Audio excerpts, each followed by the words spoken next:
अस्सलाम वालेकुम, welcome to debate at 8। मैं हूं हुमैरन और आज इतवार का दिन हम उम्मीद करते हैं आप सब खैरियत से होंगे और जो आज का दिन बहुत अच्छे से गुजार पाएंगे। आज एक बहुत बड़ा दिन है। शायर मशरिक, मुफक्किर पाकिस्तान और वो हस्ती के जिन्होंने पाकिस्तान के बनने का ख्वाब देखा और इस ख्वाब की ताबीर जो थी वो फिर कायद-ए-आज़म मोहम्मद अली जिन्नाह साहब ने पूरी की हमारे लिए। अल्लामा मोहम्मद इकबाल साहब, डॉक्टर अल्लामा मोहम्मद इकबाल साहब का आज यौम वफ़ात है, 86वीं बरसी है। पूरी कौम उन्हें आज के दिन याद करती है, उनके लिए दुआ की जाए और खराज तहसीन भी पेश किया जाए। बहरहाल जी, शो का आगाज़ करेंगे टॉप स्टोरीज़ के साथ। अखबारात क्या कहते हैं उस पर नज़र डालेंगे, साथ साथ स्किल डेवलपमेंट की हम बात करते हैं कि हम बच्चों को तालीम देने पर तो बहुत ज़्यादा अहमियत देते हैं, बहुत ज़्यादा स्ट्रेस देते हैं, लेकिन जब बात आती है स्किल्स की तो स्किल डेवलपमेंट में ज़्यादा काम नहीं किया जाता और बच्चे में क्या खसूसियात हैं ख़ास तौर पर उसे पहचानने में से कासिर रहते हैं। इस पर भी बात करेंगे। साथ साथ तीसरा सेगमेंट, यूजुअली बिजी रूटीन्स हो जाती हैं हमारी और बिजी लाइफस्टाइल्स में ख़ास तौर पर रमज़ान मुबारक में थोड़ा सा ईटिंग हैबिट्स हमारे बढ़ जाते हैं। फिटनेस पर किस तरह कंट्रोल किया जाए, किस तरह बेहतर बनाया जाए उसको, और जो ये जो फिटनेस का एलिमेंट है इसे बिजी शेड्यूल्स में हेल्दी लाइफस्टाइल्स को किस तरह गुजारा जाए, इस पर भी बात करेंगे। बहरहाल जी, शो का बाकायदा तौर पर आगाज़ करते हैं बहुत इंपॉर्टेंट न्यूज़ स्टोरी से। IMF से मिड ऑफ जुलाई तक मुआहदा हो जाएगा। IMF से और वर्ल्ड बैंक से अच्छी खबरें आने को हैं, बहुत जल्द हम अच्छी खबरें सुनेंगे। साथ साथ मुआशी बहाली के लिए इस्लाहात का एजेंडा नाफिज करना भी ज़रूरी है। नए मुआहदे पर बातचीत के लिए IMF की जो टीम है वो मिड ऑफ जुलाई में पाकिस्तान आएगी और जो मुज़ाकरात हैं ऑन द न्यू जो मुआहदा है बिटवीन पाकिस्तान एंड IMF वो होने जा रहा है, उस पर भी बात की जाएगी। इन तमाम तर बातों का इजहार वज़ीर ख़जाना मोहम्मद औरंगज़ेब साहब ने अमरीका में पाकिस्तानी सफ़ीर से मुलाकात में की और साथ साथ मुश्तरका प्रेस कॉन्फ्रेंस में ये तमाम तर बातें की गई। हमारे साथ हमीद भुट्टो साहब मौजूद हैं, सीनियर जर्नलिस्ट। हमीद साहब कैसे हैं आप? मेहरबानी उमर भाई। हमीद साहब, IMF का जो मुआहदा पिछले हम देखते हैं कि जो पिछला मुआहदा था उसमें हमने बहुत खुश असलूबी से वो मुआहदा पूरा किया है। जो टर्म्स एंड कंडीशंस थी IMF की तरफ से, जो उनके एतराज़ात थे वो भरपूर अंदाज से हुकूमत की तरफ से दूर किए गए हैं, जिसका इजहार IMF ने खुद किया और MD IMF ने बाकायदा सराहा कि जो पाकिस्तान की काविशें हैं वो उसे अपलॉड करते हैं। क्या कहेंगे उमर भाई, हमारे वज़ीर ख़जाना मोहम्मद औरंगज़ेब आते ही मुसलसल पाकिस्तान की इकानमी ठीक करने और जी? माशी जो मसाइल है इस मुल्क के उसको सही करने के लिए मुसलसल अपने दोस्त ममालिक साथ IMF के पास जी। बातचीत के लिए लगे हुए हैं और कंटिन्यू उनकी जिस तरह की बातचीत चल रही है तो IMF ने भी संजीदगी के साथ पाकिस्तान की जो सही। आखिरी किस्त मिलनी है जी और जी। आने वाली जो दूसरे कर्जे और बाकी सहूलियात लेनी है उस हवाले से बातचीत चल रही है। जी। और पाकिस्तान सरकार ने दरख्वास्त दे दी है कि जितना जल्दी हो सके रिव्यू कमेटी IMF की जी जी। यहाँ पर आके दोबारा जायज़ा ले कि पाकिस्तान की जिस तरह जो इकानमी के अंदर IMF ने मदद करनी है उस हवाले से वो बातचीत हो रही है। और मैं समझता हूँ कि जून जुलाई के अंदर आने वाले बजट के जो हमारा पेश किया जाएगा उसमें जिस तरह की बातें हो रही है, जितनी इमदाद हमें मिलनी है, जो सपोर्ट होनी है, वो सारी जो सीनियर होगा, जो नक्शा होगा, वो इस बजट में रखने की प्लानिंग भी हो रही है। और ये बड़ी अच्छी खुशाइन बात है कि बजट से पहले सबसे बातचीत चल रही है। नहीं तो अक्सर क्या होता है कि बजट के बाद फिर हम बातचीत करते हैं, जी जी, बिल्कुल फिर सही। इमदाद लेने की बात करते हैं, तो फिर दूसरी बजट देनी पड़ती है, मुनी बजट देनी पड़ती है। तो मगर ये प्लानिंग जो चल रही है, मैं समझ रहा हूँ कि जून जुलाई के अंदर बहुत सारे मामलात जी। पाकिस्तान के सीधे नज़र आते हुए नज़र आ रहे हैं जो बिल्कुल ठीक। IMF के साथ हमारा डायलॉग चल रहा है। राइट। अच्छा, हमीद साहब, अगर IMF की बात की जाए और एक और अहम न्यूज़ जो है वो स्टोरी है, डेवलपमेंट है, इसी न्यूज़ के हवाले से इसी एक स्टेटमेंट है वज़ीर ख़ज़ाना साहब के, तो उन्होंने कहा जी कर्ज मिला तो NFC अवार्ड्स पर नज़रसानी की जाएगी। एक बड़ी लंबी डिबेट रही है बिटवीन द पास्ट गवर्नमेंट्स, हमने देखा कि एक बहुत ज़्यादा डिवाइड भी दिखाई दी, लेकिन बड़े खुश उसलूबी से हमें याद होगा ड्यूरिंग जरदारी साहब के टेन्योर में भी हमने देखा कि प्रेसिडेंट साहब का जो टेन्योर था उसमें भी इस पर बहुत ज़्यादा काम किया गया, फिर नवाज शरीफ साहब के टेन्योर में भी काम किया गया। क्या कहेंगे इस हवाले से जो NFC अवार्ड्स हैं, क्योंकि ज़ाहिर है जो ड्यू शेयर है सूबों का उस पर उसको स्ट्रेस देना बड़ा ज़रूरी है। हमारे भाई बड़ा अहम सवाल है और अहम जी फैसला होगा जी। क्योंकि माजी में NFC अवार्ड पे अमल दरामद नहीं होता था। सही। तो उस वजह से सूबों के अंदर और वफा के अंदर अक्सर आपस में इख्तलाफ राय होती रहती। 18वीं तरमीम जिसके आसिफ ज़रदारी के पास क्रेडिट जाता है, उसके बाद बहुत सारे मसाइल हल हुए हैं, खास करके छोटे सूबों को नज़रअंदाज किया जाता था और इकानमी जहाँ पे आती थी तो वो शेयर उनको नहीं मिलता था। अगर वसाइल मेरे हैं या आपके हैं तो उसको शेयर देने के बजाय सिर्फ एक सूबे की तरफ या वफा की तरफ सारा खजाना रखा जाता था। मगर अभी जिस तरह सूबों को आबादी के बुनियाद पे और रकबे के बुनियाद पे एनएफसी का जो हिस्सा मिल रहा है या इनकम के हवाले से उसका जायज़ा लेना दोबारा भी ज़रूरी है। सही। और उस तरह जायज़ा लेके जिनका हक ज़्यादा है, जो रेवेन्यू ज़्यादा देता है सूबा, उनको भी राइट्स ज़्यादा मिलने चाहिए, इसकी भी ज़रूरत है। अगर नाइंसाफ़ियाँ की जाएंगी किसी इलाके के साथ, किसी सूबे के साथ, तो वो गलत है। और वफाक को भी अपनी इदारे चलाने के लिए यकीनन जायज़ तरीके से एनएफसी का जायज़ा लेना चाहिए। और जब तक एनएफसी के साथ अवार्ड पे हम मुश्तरका तौर पे फैसले नहीं करेंगे और वन मैन शो चलेगा, तो माजी के कुछ हुकूमतों ने भी उसके अंदर कुछ हेरा फेरी की है, उसकी हट के पानी और बाकी जो चीज़ें हैं सब पे जायजे की ज़रूरत है। और सब सूबों को अपना राइट्स मिलना चाहिए, तभी हम वफाक का जो मुश्तरका वफाक है चल पाएगा। राइट। अच्छा, बिल्कुल ठीक पॉइंट पर टेकन। अच्छा, जहां एक तरफ आईएमएफ की बात की जा रही है फाइनेंस मिनिस्टर साहब की जानिब से, उन्होंने साथ ही भी कहा कि चीन की हिमायत के मुंतज़िर भी हैं, क्योंकि ज़ाहिर है जब हम बात करते हैं चाइनीज़ सपोर्ट की, without that I think Pakistan जो है वो एक बहुत मुश्किल सिनेरियो में हम हमेशा रहे हैं। और चाहे वो चाइनीज़ सपोर्ट हो, चाहे सऊदी अरेबियन सपोर्ट हो, हम दोनों ममालिक की तरफ ऐसे देखते हैं कि जैसे हमारे बरादराना ताल्लुकात हैं, दोस्तियाँ बेमिसाल, कोई मिसाल नहीं मिलती इस तरह की दोस्ती की दुनिया भर में। तो ये जो दो ममालिक हैं, इस पर कितना ज़्यादा इन्हिसार है, कितना स्ट्रेस किया जा सकता है? हम मुसलसल चीन पे, सऊदी अरब पे और दूसरे अरब ममालिक की तरफ अक्सर देख रहे हैं, तुर्की की तरफ भी कभी देखते हैं। और चीन पे तो ज़्यादा हम फोकस हैं। बिल्कुल ऐसी है, क्योंकि ज़ाहिर है एक तवील सफ़र है, ऐसा सफ़र भी की है और बहुत सारे मंसूबे सीपेक से लेके हमारे साथ मुश्तरका जुड़े हुए हैं। बिल्कुल ठीक। मगर मैं समझता हूँ कि जिस तरह हम चीन और सऊदी अरब पे जिस तरह आंखें लगा के बैठते हैं कि हमारे भाई है, हमारा दोस्त है, वो हमारी मदद करे, उस तरह की मदद अभी तक हमारी नहीं हो पा रही। लेकिन यहाँ मैं एक बात ये करना चाहूँगा यहाँ पे, क्योंकि ज़ाहिर है अगर बात की जाए चाइनीज़ उसकी सीपैक के बाद में, तो जिस तरह की अभी सिचुएशन ऑन ग्राउंड हम देखते हैं, जो प्रोजेक्ट्स इनिशिएट किए गए हैं, जिस तरह स्पीड से काम किया जा रहा है, उसी पे आ रहा हूँ कि मैं जिस तरह की मदद होनी चाहिए, जो वहाँ से हमारी एग्रीमेंट्स हैं, उसमें भी वो कुछ सुस्त हुए, उसमें भी उनकी कोई कोताही नहीं है। जी हमारे मुख्तलिफ माजी की कुछ हुकूमत एग्जैक्टली जो फैसले किए गए, वो जो फैसले करते हैं, जहाँ उनके साथ बीच में रुकावटें, कुछ नाराजगियां माजी ने देखा कि माजी की हुकूमत जो थी उसमें हुकूमतों को, जो भी हुकूमत हो, पॉलिसी जो मुश्तरका बनाई जाए इस मुल्क की तरक्की में, उन सबको लेकर चलने की ज़रूरत है। और जब तक हम मुश्तरका पॉलिसी नहीं बनाएंगे, जो हुकूमत आएगी अपनी पॉलिसी बनाएगी, फिर वो दूसरी पॉलिसी को रद्द करेगी। और जो जिन मुल्कों के साथ हमारे मुआहदे होते हैं वो आलमी मुआहदे हैं मुख्तलिफ मुल्कों के साथ, उनको हमें बैक नहीं होना चाहिए। हम अब अगर काफ़ी जगहों पे बैक हुए हैं तो उससे कुछ मंसूबे हमारे पीछे गए हैं। अभी संजीदगी की इसी तनाजुर में जो आप फरमा रहे हैं, इसमें मैं एक सवाल करना चाहूँगा कि जो माजी की आपने बात की ना 2018 के बाद जिस तरह ये पूरा प्रोसेस डीरेल हुआ है, पूरा सिस्टम चेंज हुआ, पूरा सिस्टम हमने देखा कि खराबी की तरफ बढ़ा, बल्कि कोई प्रोडक्टिविटी नहीं दिखाई दी उसमें। वही एक मखसूस जमात जो है वो ऐसा एजेंडा अभी भी लेके चल रही है कि मुल्क को ना चलने दिया जाए। ये जो दोस्ताना ताल्लुकात है between Pakistan China, Pakistan Saudi Arabia, हम नहीं चाहते खुदा न ख्वास्ता उसमें कोई ऐसी रिप्लाई। तो ये एक एजेंडा जो कि एंटी स्टेट जाता है। आपको नहीं लगता कि इसको भी अब बस होना चाहिए, खामोश होनी चाहिए ये आवाज़ें भी?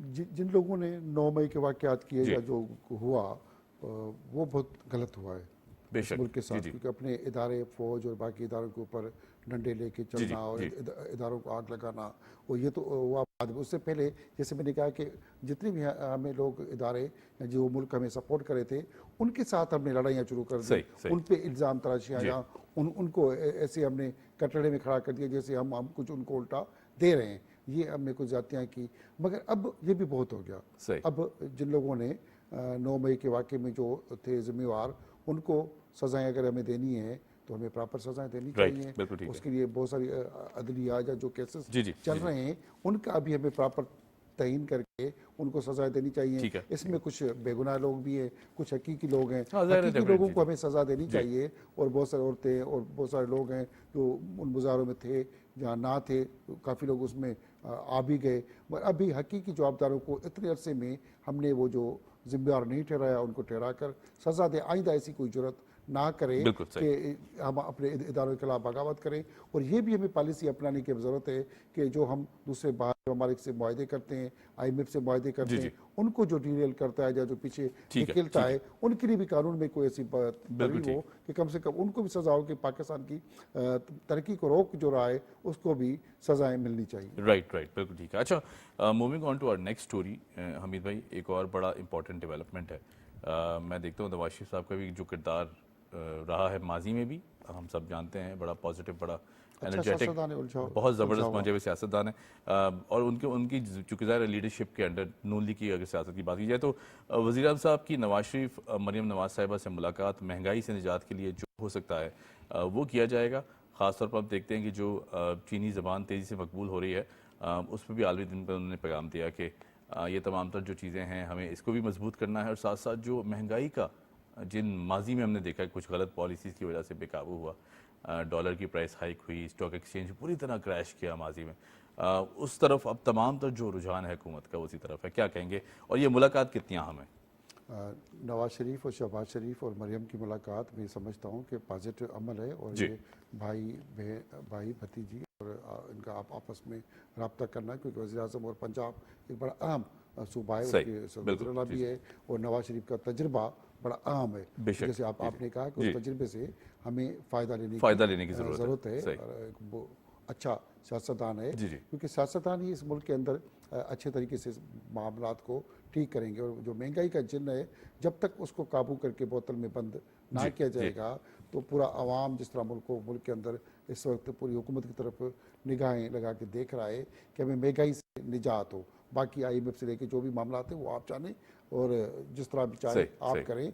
जब तक महंगाई के मामलात हैं उसमें आटा, चीनी, दालें और खाने पीने की चीज़ें जैसे मुर्गी और वो, इस सब चीज़ों को जी, जी, पर लगते जा रहे हैं और बिल्कुल ऐसे ही, महंगाई के ऊपर महंगाई जी, बढ़ती जा रही है। सही, अब उसके लिए ठीक करने के लिए अगर ये पॉलिसी हमारी पाकिस्तान सरकार जितनी जल्दी कर रही है वो पॉजिटिव। और मैं समझ रहा हूँ कि आने वाले 6 महीने में पाकिस्तान की इकानमी के अंदर जो हमें पैसे मिलने हैं जी, जी, या दोस्त ममालिक से जहाँ जहाँ से हमें सपोर्ट होने जा रही है, उस सपोर्ट से इस मुल्क के अंदर मैं समझता हूँ महंगाई के अंदर काफ़ी सारा कंट्रोल होने वाला है और होगा। और अच्छी उम्मीदें मैं समझ रहा हूँ इस मुल्क के इंशाल्लाह, अंदर इंशाल्लाह, हमें मिलने वाली है। और पॉजिटिव सब कुछ पाकिस्तान का नक्शा नज़र आ रहा है। बेशक, और जी, जी, जिस तरह पाकिस्तान की अच्छी तस्वीर करके जो हमारे पॉजिटिव साइड से IMF से लेके सबको बताया जा रहे हैं, अब हम सब पे भी फ़र्ज़ है जी, जी, जी, कि हम पाकिस्तान की बेहतर से बेहतर तस्वीर पेश करें। और महंगाई का जो मामला है, जो तूफ़ान है, उसका थोड़ा सा हम इंतज़ार करें सब्र और तहम्मुल के साथ। बिल्कुल, यकीनन डेफिनेटली, मैं समझता हूँ सही, कि पाकिस्तान का हम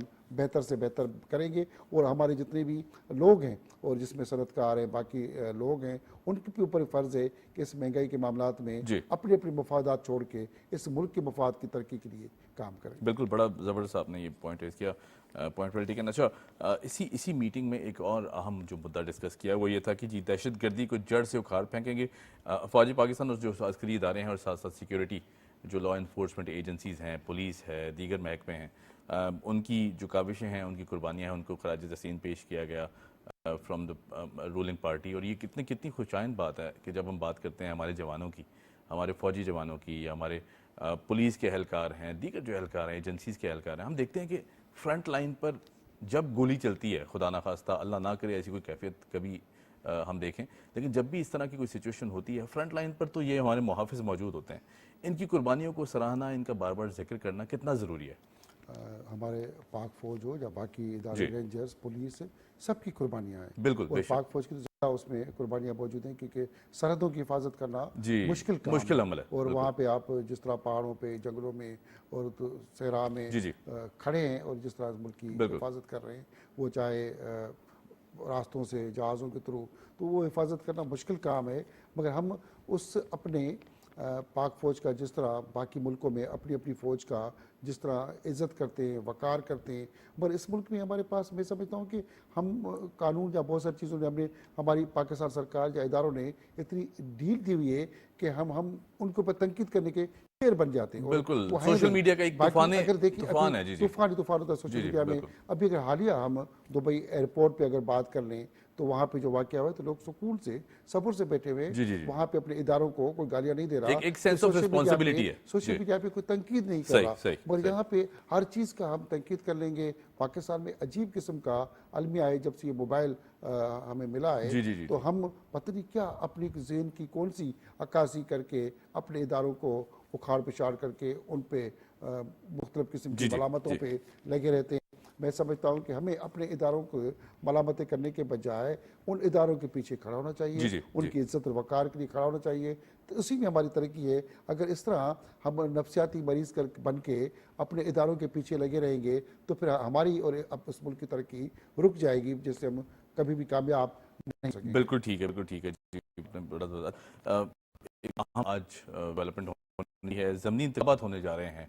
तकरीबन कोई 13 शहरों के आसपास ये ज़मीनी इंतखाबात का सेशन होंगे, जिसमें पंजाब के हैं, केपी के हैं और साथ साथ बलूचिस्तान के कुछ हल्के हैं कि जहाँ ज़मीनी इंतखाबात होने हैं। 21 सूबाई हल्कों में ज़मीनी इलेक्शन आज होंगे। 13 शहरों में इंटरनेट सर्विसेज को बंद कर दिया जाएगा और साथ साथ फौजी और सिविल जो आर्मड दस्ते हैं उनकी तैनात की भी मंजूरी दे दी गई है। सिक्योरिटी के हवाले से कि ज़ाहिर है बहुत सारे चैलेंजेस हैं, जिसका जिक्र आर्मी चीफ साहब भी करते रहे और प्राइम मिनिस्टर साहब भी कहते रहे हैं कि इसको बेहतर बनाने की बहुत ज़रूरत और जो काविश है वो हम सबके सामने है। ज़मीनी इंतखाबात को किस तरह देखते हैं जो तमाम तर हल्के हैं इनमें आज होने जा रहे हैं? आज सुबह से 8 बजे से जी, इंतखाबात की जो है मरहला शुरू हो चुका है। बिल्कुल ऐसे ही। और सिंध में शहजाद कोट जहाँ पे जी। बिलावल भुट्टो ने सीट खाली की थी, वहाँ पे खुर्शीद जो ने जो और बाकी लोग मुकाबला कर रहे हो, इलेक्शन वहाँ पे भी हो रहा है। और जी। बाकी 5 कौमी असम्बली की नशस्तें और 16 सूबाई असम्बली की नशस्तें हैं, उसमें 2 केपी के, 2 बलूचिस्तान, बाकी पंजाब की वो सीटें हैं जहाँ पे जो लोग जो 2 बार 3 बार और जी, जी, जीत जो चुके सीटें खाली थे, हुई हैं, और सही। जहाँ कुछ लोग इसी दौरान इंतकाल कर गए, तो वो सीटें जो खाली हुई हैं उन सीटों के ऊपर इलेक्शन हो रही है। राइट। और मैं समझता हूँ कि आज वो भी बहुत सारा एक मुनफरद किस्म का नक्शा सामने आएगा। जो जीत के आएंगे वो इस मुल्क के अंदर अपना अपना हिस्सा डालेंगे। और इस मुल्क के अंदर बहुत सारे हमारे उम्मीदवार जो 2 से 3 बार जी, खड़े जी। होते हैं, जी, जी। तो अब ये पॉलिसी भी मेरे ख्याल में समझता हूँ कि चेंज कर चाहिए, जिससे इस मुल्क का फिर एक दोबारा इलेक्शन कराने का खर्चा सही। बढ़ता है। जी, जी। अगर 2 बार कोई इलेक्शन जीत रहा खड़ा हो रहा है और जीत रहा है, तो उसका जो एक सीट का खर्चा है, मैं समझता हूँ कि आने उस उम्मीदवार के ऊपर डाला जाए को जो जीता है, सही, कि उससे इस मुल्क के अंदर इलेक्शन कमीशन के जो गैर ज़रूरी अखराजात बढ़ते हैं वो इस ये भी मुल्क एक में अच्छी कम हो तजवीज़ है। सकते हैं। बिल्कुल सही, बिल्कुल राइट जी, राइट, बिल्कुल। हमीद साहब बहुत शुक्रिया, thank you so much for joining us. Hamid Bhutto साहब हमारे साथ मौजूद थे और यकीनन जो आज ज़मीनी इंतखाबात का भी प्रोसेस है, अपना अपना जो राइट ऑफ वोटिंग है उसको इस्तेमाल करें और डेफिनेटली हमारे तमाम तर जो हुकूमती हल्के हैं, इनफैक्ट जो हमारे लॉ मेकर्स हैं, they look forward to public कि जिस तरह मैंडेट की बात की जाती है, किया जाए, बाहर निकला जाए, अपना जो मैंडेट है उसे इस्तेमाल किया जाए, तो ये जो हमारे फैसले हैं, मुल्की फैसले हैं, वो बेहतर अंदाज आ सकते हैं। बादल जी, छोटी सी ब्रेक के बाद जब आएंगे वो बात करेंगे इसके डेवलपमेंट के हवाले से। Keep watching debate at 8।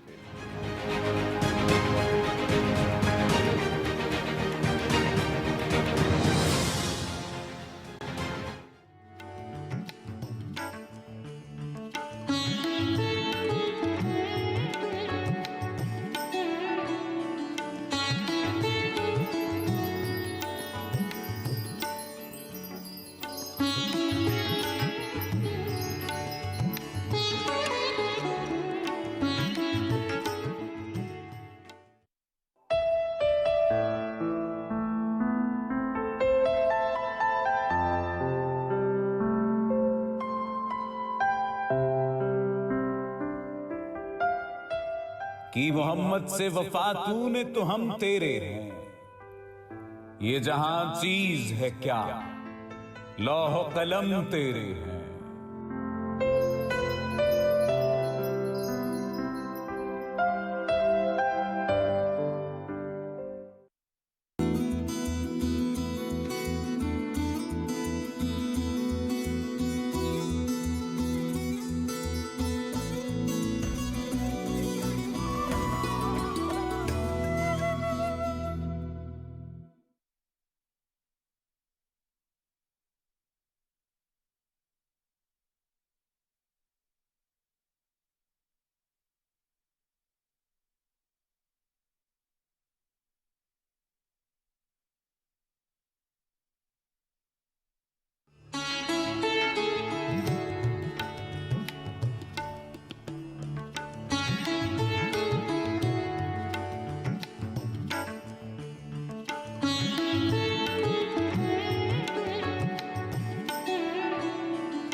Modi हुकूमत ने मकबूजा जम्मू कश्मीर को दुनिया की सबसे बड़ी खुली जेल में तब्दील कर दिया है। 10 लाख से जायद भारतीय फौजियों की मौजूदगी में मकबूजा जम्मू कश्मीर दुनिया में सबसे ज्यादा फौजी मौजूदगी वाला खित्ता बन चुका है। भारत ने कश्मीरियों के जीने के हक समेत तमाम बुनियादी हकूक गस्ब कर रखे हैं। काबिज भारतीय अफवाज के हाथों कश्मीरियों की शहादतें रोज का मामूल हैं। मजलूम कश्मीरी अवाम आलमी बरादरी की तवज्जो के मुंतजिर हैं।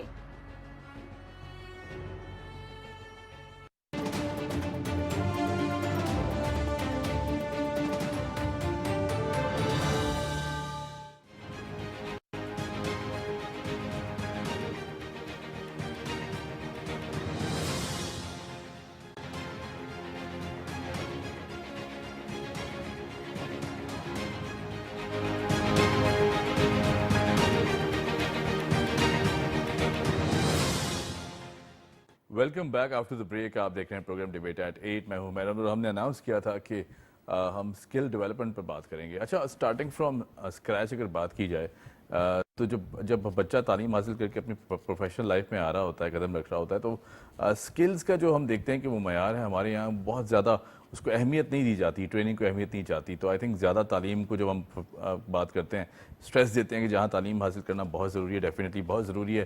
अगर आप तालीम हासिल कर लेते हैं तो उसके बाद फिर एक एटीट्यूड ये भी होना चाहिए कि वी नीड टू लर्न। जितनी भी हमारी स्किल्स हैं, जिस सिम्त में हम जा सकते हैं, उसको प्रैक्टिकल अप्रोच देनी होती है। अच्छा, अगर बात की जाए हमारे असातिज़ा की भी, तो वहाँ भी हम देखते हैं कि बहुत ज़्यादा इसका फुकदान भी दिखाई देता है, मगर काफ़ी सारे ऐसे हजरात हैं, ऐसी कंपनीज भी मौजूद हैं कि जो इस पे काम कर रही हैं, ऐसे ट्रेनिंग सेंटर्स हैं कि जो बहुत बेहतर अंदाज से इस चीज़ को आगे लेके जा रहे हैं कि हमारे असातिज़ा को भी ट्रेन किया जाए, साथ साथ जो हमारे स्किल डेवलपमेंट लोग हैं जो कि अपनी बेहतर बनाना चाहते हैं स्किल्स को, उस पर भी काम किया जाए। हमारे साथ मौजूद हैं सैयदा कुर्रतुलैन साहिबा, फाउंडर हैं, CEO सनैपरा, लीडरशिप ट्रेनर भी हैं। कैसी हैं आप?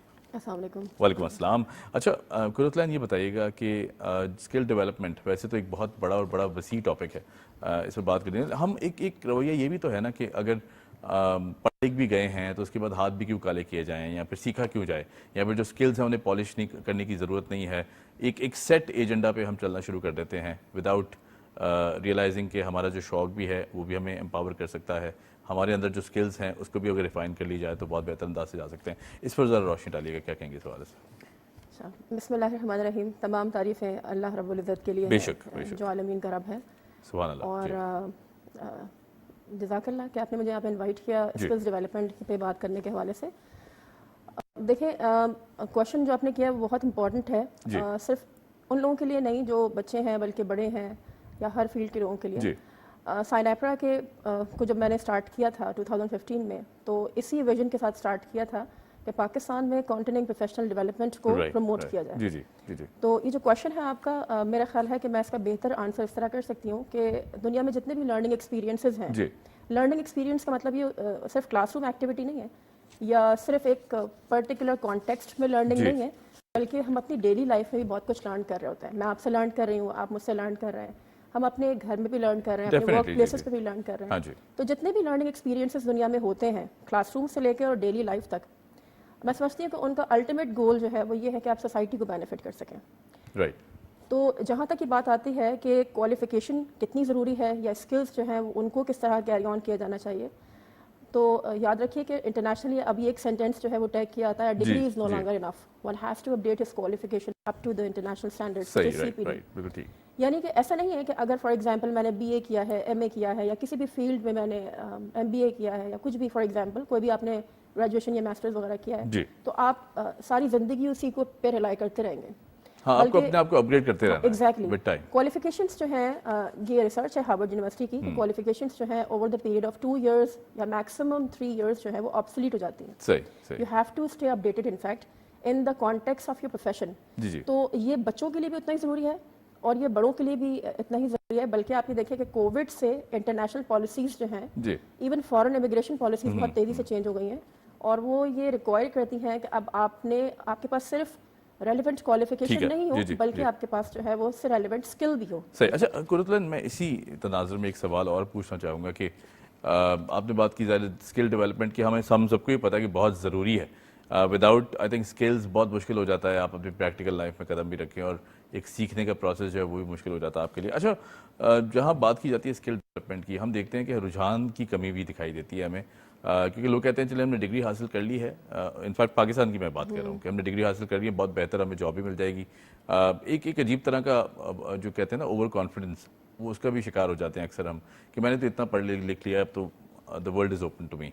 लेकिन जब बात आती है प्रैक्टिकल लाइफ की तो हम जीरो होते हैं, वहाँ पे जाके हमें पता ही नहीं अप्रोच किस तरह इख्तियार की जाए। डेफिनेटली आप ये देखें, जितनी भी प्रोफेशनल क्वालिफिकेशंस भी आप करते हैं, इवन अगर आप एमबीबीएस भी करते हैं या किसी भी फील्ड में, तो प्रोफेशनल क्वालिफिकेशन के बाद आप इतना टाइम भी इन्वेस्ट करते हैं अपनी क्वालिफिकेशन में, अपने डिफरेंट टाइप की और भी इन्वेस्टमेंट आप करते हैं पैसों के अलावा भी, ठीक है, अपना टाइम भी इन्वेस्ट कर रहे हैं, अपनी एनर्जी भी इन्वेस्ट कर रहे हैं, अपनी लर्निंग को भी उस लेवल तक लेके जा रहे हैं। लेकिन जब आप मार्केट में जाते हैं जॉब्स के लिए तो एक स्किल गैप बना हुआ होता है। बिल्कुल आते हैं ऐसे, वही कहते हैं कि आपके पास तो कोई एक्सपीरियंस नहीं है, you have no experience in fact. तो फिर वो जो स्किल गैप का क्वेश्चन मार्क था पहले, इंटरनेशनली भी और नेशनली भी, हर जगह पे ही है, सिर्फ पाकिस्तान की बात नहीं है, उसको रिमूव किया है कंटिन्यूइंग प्रोफेशनल डेवलपमेंट में। तो मैं यहाँ पे आपके क्वेश्चन के आंसर के लिए थोड़ा सा डिफरेंस बताना चाहूँगी, ट्रेनिंग का, प्रोफेशनल डेवलपमेंट का और कंटिन्यूइंग प्रोफेशनल डेवलपमेंट का। ठीक है।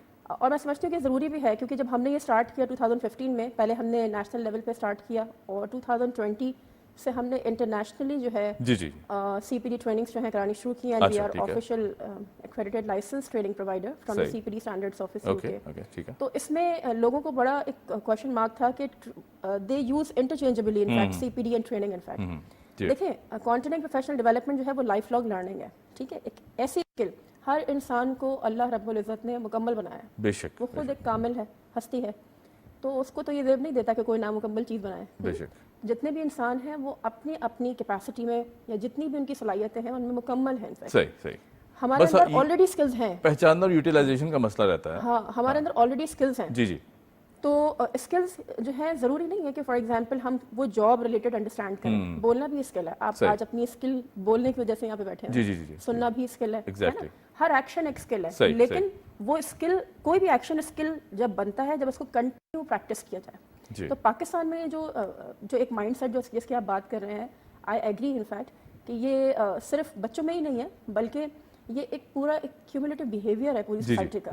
हम ये समझते हैं कि बस क्वालिफिकेशन जो है वो काफ़ी है, लेकिन याद रखें कि market saturation always requires you to stand out from the crowd in fact. Right, सही। तो आपके पास what is different in fact, how could you benefit in the society, कोई एक स्किल हमें अपने अंदर से ढूंढनी है, आइडेंटिफाई करनी है, already we have to polish in fact. ठीक है, ये बहुत ज़रूरी है इनफैक्ट कि हम इस चीज़ को अंडरस्टैंड करें कि कोई एक ऐसी स्किल जिसकी बेसिस पे आप सोसाइटी को बेनिफिट कर सकें, जिसको आप डेली लाइफ पे प्रैक्टिस कर सकें इनफैक्ट।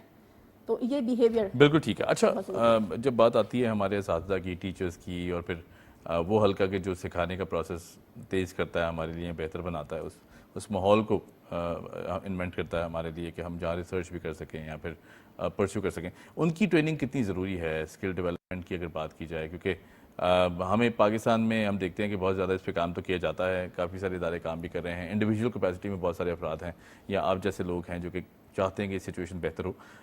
इस पर मजीद क्या क्या चैलेंजेस हैं, उनको किस तरह कैटर किया जाता है, ज़रा फिर रोशनी डालिए। सबसे बड़ा चैलेंज तो एक्सेप्टेंस का है। ठीक है, जब आप ये एक्सेप्ट कर लेते हैं कि we do not know anything, तब आप लर्न करते हैं। एग्जैक्टली, जब आप कहते थे मुझे सब आता है, मैं तो सीखना नहीं चाहता, कुछ करना नहीं चाहता, फिर उसके बाद तो फिर chapter close, the world is closed for you. Exactly, सही। देखिए, ये दुनिया बिल्कुल चेंजिंग है, हर सेकंड दूसरे सेकंड से जो है वो चेंजिंग है। इनफैक्ट अभी जो हो रहा है अगले सेकंड में वो नहीं होगा। जी जी जी। तो एक्चुअली हम कुछ भी जो लर्न कर रहे होते हैं वो हम चेंज को मैनेज करने के लिए कर रहे होते हैं।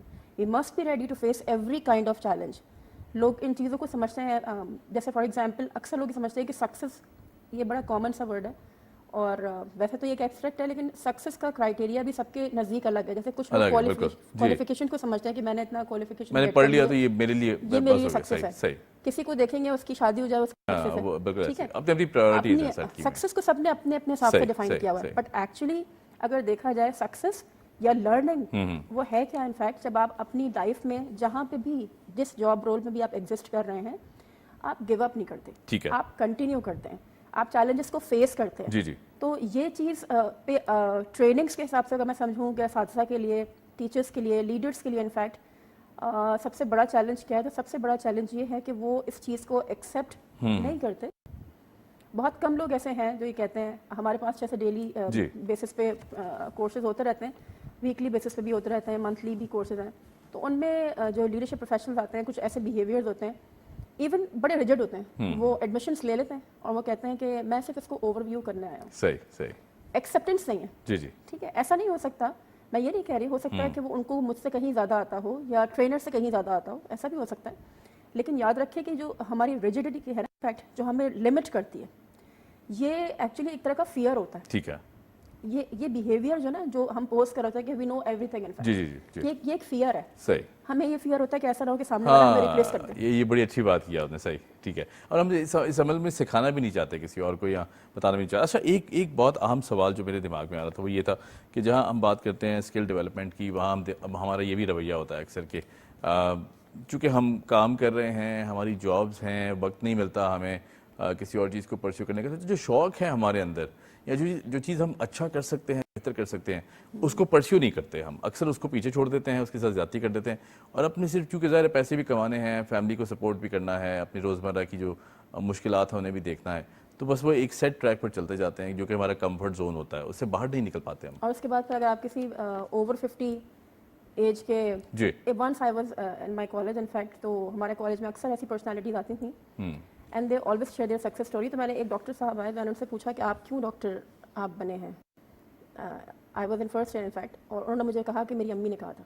अच्छा, देखिए ना, अब Believe ये me or not, हाँ, believe me or बिल्कुल not, सही। ये वो माइंडसेट है एक्चुअली जी। कि 50 इयर्स उनकी एज हो चुकी है, इतना टाइम उनको सर्व करते हुए हो गया था उस वक्त भी, लेकिन उनके पास उनका पर्पस ऑफ लाइफ नहीं था। सही सही। ठीक है, याद रखें कि कोई भी ऐसे आप डेली लाइफ में बहुत सारी ट्रेनिंग्स अटेंड कर लेते हैं। मैं टीचर्स की अगर बात करूं तो उनकी तो स्कूल के अंदर भी इन सर्विस ट्रेनिंग्स हो रही होती सही, हैं, सही, सही, अलग जी। से भी उनके स्कूल्स जो है वो कांटेक्ट कर रहे होते हैं। लीडर्स की बड़ी ट्रेनिंग्स हो रही होती हैं, वर्क प्लेसेस पे जो ऑर्गेनाइजेशंस हैं या बिजनेसेस हैं जी, वो जी, अपने जी। एम्प्लॉयज़ को ट्रेन कर रहे होते हैं। लेकिन इतनी सारी ट्रेनिंग्स के बाद भी स्किल डेवलप नहीं हो रही होती। राइट, सही, इसका रीज़न है, बिल्कुल। याद रखें कि कॉन्टिनेंट प्रोफेशनल डेवलपमेंट और ट्रेनिंग का भी यही डिफरेंस है कि ट्रेनिंग आपको किसी सर्टन लेवल के लिए प्रिपेयर करती है। सही सही। ठीक है, लेकिन कॉन्टिनेंट प्रोफेशनल डेवलपमेंट एक स्ट्रक्चर्ड अप्रोच है जो आपको रेलेवेंट बिल्कुल सिनेरियोज सही, में बिल्कुल ठीक। करवाती है। तो अगर आप फॉर एग्जांपल रेलेवेंट नहीं, मैं ऐसे बहुत सारी चीज़ें सीख लूँ, जी, लेकिन जब तक वो मुझसे रेलेवेंट नहीं होगी, मैं और उसको practice बेहतर अंदाज से नहीं सीख पाऊंगा। मैं उसको जब तक प्रैक्टिस नहीं कर पाऊंगी तो फिर वो मेरी स्किल भी नहीं डेवलप सही, ज़बरदस्त। अच्छा, ये आपने जो बात की ना, I can relate to my story कि मैं I always wanted to become a journalist या वीडियो जर्नलिस्ट या फिर न्यूज़पेपर का सहाफ़ी, लेकिन चूंकि मैं लिखना चाहता था, लिखता था इनफैक्ट, तो my father always wanted to become an engineer. अम्मी कहती थी डॉक्टर बने, आपने डॉक्टर बनना है। तो ये एक बड़ा डिवाइड रहता है सोसाइटी के अंदर, घर के अंदर से ही डिवाइड हमें दिखाई देता है। तो बहरहाल आई थिंक वो परस्यू करना चाहिए जो आप बेहतर जिसमें परफॉर्म कर सकते हैं। वो क्या परस्यू करना चाहिए जिसमें आप इंट्रिंसिकली मोटिवेटेड, सही सही, ठीक है, सही, जो आपका बिल्कुल। पैशन बनता ही वो है जिसमें आपको कोई फोर्स नहीं कर रहा होता कि जी। आपने ये काम करना है, बल्कि यू योरसेल्फ डिसाइड इनफैक्ट कि how could you benefit the society, कैसा मीनिंगफुल एक्सपीरियंस। अगर मैं अपने हिसाब से बात करूं तो मैंने फॉर एग्जांपल, ये हर इंसान के साथ हमारे माशरे में, क्योंकि यहाँ पे ट्रेनिंग्स की बहुत कमी है, करियर काउंसलिंग की भी बहुत कमी है, और अब ये दौर तो करियर काउंसलिंग से हट के मैं समझती हूँ कि एंटरप्रेन्योरशिप का दौर है। एग्जैक्टली, बिल्कुल। अब जॉब्स के पीछे रह गई बहुत अब जॉब्स बहुत ज़्यादा। पीछे रह गई हैं, और सीपीडी आपको अपॉर्चुनिटी प्रोवाइड करती है जी। कि आप अपने अंदर एटलीस्ट कोई एक स्किल ज़रूर पॉलिश कर लें जिसकी बेसिस पे आप ग्लोबली सर्व कर सकें। ठीक है, बिल्कुल सही। Thank you so much कुरत। हम चाहते थे कि गुरलान ये बहुत सारी बातें जो हैं वो और भी करें, लेकिन वक्त की लिमिटेशंस हैं। वी हैव टू से गुड बाय टू। बहुत शुक्रिया, आपने वक्त निकाला और बड़ा अहम टॉपिक है। हम we wish you all the best कि आप इस पर काम करती रहें। सैयदा कुरतुलैन साहिबा हमारे साथ थी, स्किल ट्रेनर हैं, स्किल डेवलपमेंट ट्रेनर हैं, और डेफिनेटली जब बात आती है स्किल्स की तो आई थिंक वो पहचानना बहुत ज़रूरी है कि आपके अंदर है कि आप बेहतर क्या कर सकते हैं। फिर फैमिली प्रेशर्स में बड़े तरीके से उनको हैंडल किया जाए, नाराज़ ना किया जाए। हमारे जो वालिदैन हैं वो बेहतर सोचते हैं हमारे लिए, और डेफिनेटली वो चाहते हैं कि एक अच्छी लाइफ जो कि कहीं ना कहीं वो डिप्राइव थे, नहीं गुजार पाए, तो आप वो चीज़ ना रहे और आप अब बेहतर से किस्म पे परफॉर्म कर सकें।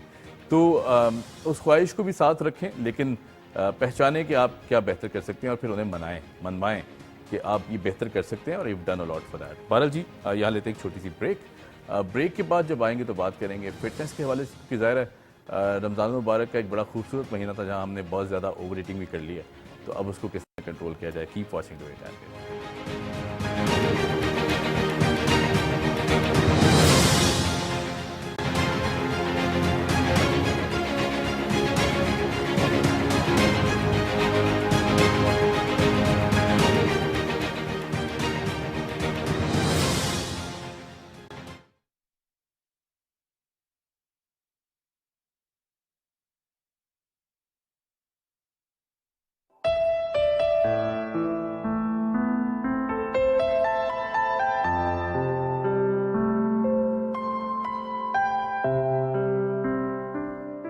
निगाहे इश्को मस्ती में वही अव्वल, वही आखिर, वही कुरान, वही फुरकान, वही यासीन, वही त्वाहा।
Welcome back after the break. और हम चूँकि अनाउंस किया था कि बात करेंगे फिटनेस के हवाले से हमारी जो ईटिंग हैबिट्स हैं या फिर सोने की जो आदतें हैं, आई थिंक वो अब एक जो नेचुरल प्रोसेस है जिस वक्त होना चाहिए उससे हम बहुत ज़्यादा पीछे हट चुके हैं या बहुत ज़्यादा डीरेल्ड हो चुके हैं। तो इसको भी बेहतर करना बहुत ज़रूरी है, क्योंकि ज़्यादा फिटनेस का जो एक एलिमेंट ऐसा है कि सिर्फ वज़न का बढ़ जाना फिटनेस नहीं होती। इनफैक्ट अगर आप वैसे फिज़िकली फिट भी हैं या फिर बहुत स्लिम एंड स्मार्ट हैं तो भी बहुत सी कमियाँ आपकी बॉडी में ज़रूर एग्जिस्ट करती हैं। लेज़ी रवैये हो जाना, लेथार्जिक एटीट्यूड्स का हो जाना, फिर उसके बाद कहीं ना कहीं एंग्जाइटी, डिप्रेशन और फिर और भी बहुत सारी चीज़ें आप पे अटैक करना शुरू कर देती हैं। इन चीज़ों से किस तरह दूर रहा जाए, एक हेल्दी और पॉजिटिव माइंडसेट के साथ एक हेल्दी बॉडी लिए किस तरह आप ज़िंदगी गुजार सकते हैं, इस पर बात करते हैं। हमारे साथ मौजूद हैं फिटनेस इंस्ट्रक्टर राबिया बानो। राबिया, कैसे हैं आप? बिल्कुल ठीक ठाक, thank you so much. You welcome. Rabia, जब बात की आती है फिटनेस के ऊपर, ये एक यूजुअली एक हमने एटीट्यूड अपना लिया है ना कि वज़न का बढ़ा हुआ बढ़ जाना ही एक जो है वो फिटनेस फिट ना रहने की अलामत है। दिमागी फिटनेस भी है, फिजिकल फिटनेस भी है। इन चीज़ों को कलेक्टिवली क्यों नहीं सोचते हम सारी चीज़ों को? भाई आपने जो बात करी अभी कि पतला होना हाँ। और फिट होने में फर्क है। दो अलग चीज़ें। बिल्कुल। जी। तो जो लोगों का माइंडसेट की बात है कि लोग जो है वो समझते हैं ये बहुत पतला है तो उसको जिम जाने की जरूरत नहीं है, इनको वर्कआउट करने की जरूरत नहीं है, इनको किसी चीज़ की किसी किस्म की एक्टिविटी करने की जरूरत नहीं है, और फिर वो मेंटली सिक हो जाते हैं, वो मेंटली फिट नहीं होते। लेकिन सबसे ज़्यादा इंपॉर्टेंट क्या है, आपका मेंटली फिट होना। सही। जब आप मेंटली फिट होंगे तो आप हर चीज़ को अच्छी तरीके से कर सकते हैं। बिल्कुल ठीक है। अच्छा, हेल्दी लाइफस्टाइल की जब हम बात करते हैं, यूजुअली एक बहुत बड़ा तासुर भी है और एक रवैया भी एग्जिस्ट करता है, मुझे टाइम नहीं मिल रहा। मैं तो करना चाहता हूँ, मैं खाना भी अच्छा चाहता हूँ, मैं पीना भी अच्छा चाहता हूँ, मैं जिम भी जाना चाहता हूँ, लेकिन टाइम नहीं मैनेज होता।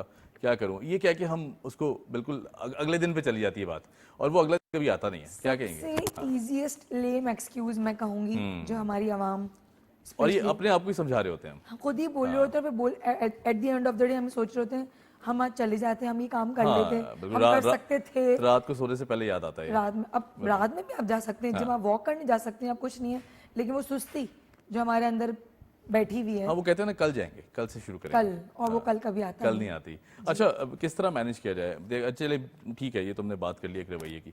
कुछ लोग होते भी हैं, मेजॉरिटी ऑफ देम जिंदगी की भागदौड़ में मसरूफ हैं, जॉब्स कर रहे हैं, बिल्कुल, घर बच्चों को भी देखना है। किस तरह एक बैलेंस जो डाइट के साथ या फिर एक बैलेंस डिसिप्लिन किस तरह लाया जाए उस जिंदगी में, इस पे थोड़ी रोशनी डालें। देखिए, जब सबसे अंदर जो मेन चीज रिक्वायरमेंट होती है वो होती है आपकी मोटिवेशन की। जब तक आपके अंदर if there is a will there is a way, ठीक है। अगर आपको फील होता है कि नहीं मुझे वर्कआउट करना है, मुझे डाइट करनी है, मुझे जिम जाना है, स्पेशली मैं कहूँगी आजकल की खवातीन जो कि पूरे घर को मैनेज कर रही होती हैं, अगर वो अपना मी टाइम नहीं निकालेंगी, अपने लिए वो 1 घंटा पूरी रूटीन में से नहीं निकालेंगी, वो चिड़चिड़ी रहेंगी, वो और उनके चिड़चिड़े रहने से पूरी फैमिली डिस्टर्ब रहेगी, चाहे उनके हस्बैंड हो, उनके बच्चे हों। और अगर उस औरत को अपने लिए वो 1 घंटा वो खुद निकालना पड़ेगा, कोई उसे ये नहीं बोलेगा जाओ हम तुम्हारा काम कर लेंगे, तुम जिम जाओ या तुम वॉक करने जाओ। मैं कहती हूँ चलो आप जिम भी मत जाएं, आपके पास कन्वेंस प्रॉब्लम है, आपके पास अदर इश्यूज हैं कि आप जिम अफोर्ड नहीं कर सकते, आप घर में करें, आप अपना कमरा लॉक करें, everything is available on YouTube, on Google, आप उसमें लगाएं, आप करें, लेकिन आपको खुद मैनेज करना पड़ेगा। बात वहीं से स्टार्ट हुई थी जब तक आपके अंदर से एक विल नहीं होगी। सही। और जैसे ही आप वर्कआउट करने स्टार्ट करेंगे आपको खुद लगेगा नहीं अब मुझे डाइट भी करनी है। जब मैं इतना काम वर्कआउट कर रही हूँ, आधे घंटे से स्टार्ट करें, इतना मेहनत कर रहे हैं तो जरूरी नहीं है कि आप 2 घंटे से स्टार्ट करें, आप 25 मिनट से आप स्टार्ट करें। ठीक है। और फिर आहिस्ता आहिस्ता आप उसको 45 मिनट्स पे लेकर सही, जाएं। सही। और फिर खाने में जो आप बना रहे हो उसमें तेल और रोगन और सब चीजें कम इस्तेमाल ख्याल करें इन चीजों का। अपने लिए चाय बना रहे हैं अपनी चीनी कम इस्तेमाल, चीनी पिए, ये नहीं कि आप डे 1 से हाँ, बिल्कुल अपनी- बिल्कुल खत्म तो नहीं लेकिन करना ना। हाँ आप सही। उसको लेवल पे उसको मेंटेन करके लेके चले। ठीक है। अच्छा, जब खाने पीने की बात आती है हम देखते हैं कुछ लोग ऐसे भी, ये भी रवैया होता है कि जी मैंने ज़्यादा खा लिया तो मैं शायद उस दिन एग्जर्ट कर लूँ या फिर कोशिश कर लूँ कि उसको उसको बर्न किया जाए, लेकिन कर नहीं पाते। और फिर रूटीन ऐसी होती है जिस तरह हमने जिक्र किया कि बिजी मसरूफ़ वो भी होते हैं हमारे लाइफस्टाइल्स, उसमें कोशिश क्या की जाए कि इस दिन की शुरुआत कैसे करें, सोने से पहले अगर कोई एक्सरसाइज है वो हमसे हमें बताएं, क्योंकि ज़ाहिर है अगर हम शुरुआत भी अच्छी कर लें, 2 time I think in a day काफ़ी है, 15-15 मिनट भी आपने कर लिया, आधा घंटा भी कर लिया, क्या कहेंगे? देखिए सबसे अच्छी तो एक्सरसाइज है, वर्कआउट की फॉर्म जो है वो है वॉक। ठीक है। ठीक है, अगर हाँ। आप जहाँ रहते हैं आप और ये डॉक्टर्स भी रिकमेंड करते हैं हर बीमारी में। हर जी। बीमारी का इलाज है सही, वॉक। सही। ठीक है, बेस्ट फॉर्म ऑफ वर्कआउट जी, है। जी। इसके लिए आपको किसी ट्रेनर की जरूरत नहीं है, आपको सिर्फ चलना है, बिल्कुल ऐसे फोकस ही। करके चलना है। अगर आपको छोटी सी जगह है तो भी आप चल सकते हैं। सही। और जो आपने बात पूछी कि किस तरह से वर्कआउट किया जाए, कि सबसे अच्छा जो टाइम है वो तो है मॉर्निंग का। सुबह जो लोग सुबह उठते हमने हैं नाश्ता भी किया होता, हम खाली पेट आप पानी पी वर्कआउट के निकल करें, सकते हैं और बिल्कुल बिल्कुल आप वॉक करें। और ठीक है। दुनिया आप इस तरफ आ रही है, कर रही सही, है। सही। ठीक है, अगर आप किसी भी ऐसे एरिया में रहते हैं, अगर आप विलेज में भी रह रहे हैं तो आप मॉर्निंग वर्कआउट करें, आप वॉक पे निकल जाएं। ठीक है। अगर आप शहर में रह रहे हैं तो आजकल पार्क्स बन गए हैं, जगह जगह पार्क्स बन गए हैं, बिल्डिंग्स के अंदर जिम्स बन रहे हैं। आप ट्रेडमिल में वॉक कर सकते हैं, आपके घर में अगर ट्रेडमिल है आप बिल्डिंग के नीचे एरिया में कर सकते हैं। आप अगर आप ऐसी सोसाइटी में रह रहे हैं जहाँ पे गली है, आप गली में वॉक कर सकते हैं। बहुत सारे तरीके कार हैं। मैं कहती हूँ जो एक्सक्यूज करता है कि हमारे पास जगह नहीं है, हमारे पास सोर्सेज नहीं है, तो वो एक आप अपने आप से एक लेम एक्सक्यूज करें। बिल्कुल ठीक है। अच्छा, जब खाने की बात आती है, खाने पीने की बैलेंस रखना कितना ज़रूरी है, क्योंकि ज़ाहिर है जब हम बात करते हैं, मैंने काफ़ी ऐसे लोगों को भी देखा है कि वो डाइट फॉलो कर रहे हैं, उसमें खाना इतना रिड्यूस कर देते हैं अपना कि माल न्यूट्रिशन होना शुरू हो जाती है, उनकी बॉडी जो है वो बर्दाश्त ही नहीं कर पाती। और इवन वेट तो जो है वो कटे ना कटे, लेकिन आपकी जो बाकी दीगर बीमारियां वो अटैक करना शुरू, आपका इम्यून सिस्टम खराब होने लगता है। डाइटिंग के साथ साथ जो कि ज़रूरी है, इसको किस तरह किया जाए, किस इंस्ट्रक्टर से पूछा जाए या फिर किसी न्यूट्रिशनिस्ट की से रब्ता किया जाए, क्योंकि हम खुद सेल्फ मेडिकेशन का जो तरीका है ना, खुद से दवाई ले लेना या खुद से खाना भी खा लेना है अपने अंदाज से, तो वो कितना नुकसान दे हो सकता है? देखिए सबसे पहले तो जो आपने बात कही कि हम ज्यादा खा लेते हैं, कम खा लेते हैं, सबसे पहले तो है कंसिस्टेंसी इज द की। ठीक है। ठीक है, अगर आप जो भी आप डाइट प्लान डे 1 से स्टार्ट करें, वो आप ये सोचें कि मैं ये कितनी देर तक कर सकती हूँ, कितनी देर तक कर सकता हूँ। सही, सही। कुछ लोग करते हैं क्रश डाइट स्टार्ट कर बिल्कुल, देते हाँ, हैं, फौरन ही फौरन से ओट मील खाएंगे डे 1, पूरे दिन को ना रोटी खाएंगे, सही। रात में 12 बजे उनको भूख लगेगी, और वो इतना खाएंगे कि वो फिर इतना खाएंगे कि फिर उसके बाद वो थक जाएंगे और सही, बोलेंगे सही। वो हमारी बिल्कुल जो है ना ऐसे। पूरी डाइट पूरा दिन वेस्ट हो गया। पूरा दिन वेस्ट। हाँ। देखिए ऐसा करना नहीं है, आपने अपना मील को पोर्शन कंट्रोल में पोर्शंस रखना में रखना है, है। सही। जहाँ आप एक रोटी खाते हैं आप रोटी खाएं, आप ठीक आधी है, खाएं। ठीक है। जहाँ एक प्लेट चावल खाते हैं आप एक प्लेट चावल खाएं, आधा खाएं। सही। अपने आप को जो पेट का जो 3 हिस्से हैं उसको एक हिस्सा खाली रखें, ठीक है। और एक हिस्से में पानी भरें, एक हिस्से में आप खाना रखें। तो इस तरह से क्या होगा, आप फुलर भी महसूस करेंगे और आप एनर्जी आपकी लो भी नहीं होगी। सही। दूसरी बात ये कि अगर आपने उसको चीज कंटिन्यू रखा, बिल्कुल आपने कंटिन्यू, तो ही आप उसको अचीव कर सकते हैं। फिर आप आएंगे, अगर आप कैलोरी डेफिसिट में नहीं रहेंगे, यानी कि अगर आप 1000 कैलोरीज आप खा रहे हैं खाने के थ्रू जी, जी। और आप उसको बर्न नहीं कर रहे, तो फिर आपका वेट जो है वो लॉस की तरफ नहीं जाएगा। ठीक है। आपको ज्यादा वर्कआउट करना है, ज्यादा अपनी एक्टिविटी रखनी है और खाना कम खाना है, तो ही आपका कैलोरी डेफिसिट में जाकर आपका वेट लॉस होगा। बिल्कुल सही। अच्छा, अगर बात की जाए अब एक्सरसाइजेस की, फिटनेस के हवाले से हम देखते हैं अक्सर वो लोग जो जिनको कभी कभी मुझ जैसे लोग जिनको कभी कभी जुनून चढ़ता है जिम जाने का या फिर एक्सरसाइज करने का, पहले ही दिन इतनी ज़्यादा एक्सरसाइज कर लेते हैं और इतनी हैवी एक्सरसाइज कर लेते हैं कि बाकी की जो 10 दिन ना वो बॉडी पेन्स और बॉडी एक्स लेके, मस्कुलर पेन्स लेके बेड पे पड़ जाते हैं कि मुझसे उठा भी नहीं जा रहा, और फिर डिफरेंट तरह की दवाइयाँ खानी पड़ जाती हैं, पेन किलर्स देने पड़ जाते हैं। उनके लिए क्या कहेंगे? देखिए इसी वजह से ही ट्रेनर्स बने गए हैं, इसी वजह से ही जिम बने गए हैं कि वहाँ पे ट्रेनर्स मौजूद होते हैं। ठीक है। अगर आप खुद से करेंगे तो आपको पता नहीं कि आपको कौन सा डे 1 में आपको कौन सा वर्कआउट करना है। आपको ये नहीं पता आपको कौन सा मसल पुल हो सकता है, कौन सा आपका मसल में पेन स्टार्ट हो सकता है। तो आपको एक ट्रेनर की गाइडेंस लेने के लिए बहुत ज़रूरत है। ठीक है, आप ट्रेनर से पूछें, जनरल ट्रेनर्स होते हैं जिम में, पर्सनल ट्रेनर्स होते हैं। अगर आप पर्सनल ट्रेनर अफोर्ड नहीं कर सकते तो आप जनरल ट्रेनर से पूछें।